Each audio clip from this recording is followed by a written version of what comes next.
Hello friends, Wednesday morning. இன்றைக்கி எனக்கு ரொம்ப ஸ்பெஷலான டே. அதனால் காலையில் பிரேக்ஃபாஸ்ட்டு, மதிய லஞ்சு எல்லாமே ரொம்ப ஸ்பெஷலாக ரெடி பண்ணிட்டேன்னா பார்த்துக்கோங்களேன். இன்றைக்கி என்னுடைய கல்யாண நாள்.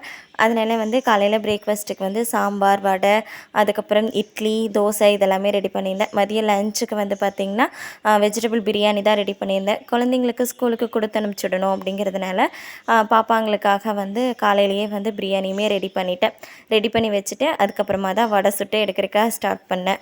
வடை எல்லாமே சுட்டு முடிச்சுட்டு அதுக்கப்புறமா குழந்தைங்களெல்லாம் ஸ்கூலுக்கு கிளப்பி விட்டுட்டு அதுக்கப்புறமா தாங்க அவங்க சாப்பாடு போட்டு கொடுத்து சாப்பிட்றக்கு உட்கார வச்சுட்டு அதுக்கப்புறம் அவங்க டிஃபன் பாக்ஸ் எல்லாம் பேக் பண்ணுறதுக்கு சரியாக இருந்துச்சு.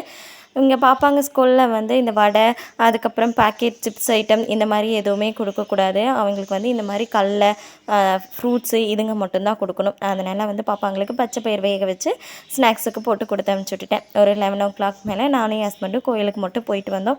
என் ஹஸ்பண்ட் எல்லா விஷயத்துலையுமே ஃபாஸ்ட்டாக இருப்பார். சாப்பிட்றதுலையாகட்டும், வேலை செய்கிறதுலையாகட்டும் எல்லாத்துலேயுமே ஃபாஸ்ட்டு தான். ஆனால் அவருக்கு நேர்மாறாக நான் எல்லா விஷயத்துலையுமே ஸ்லோ.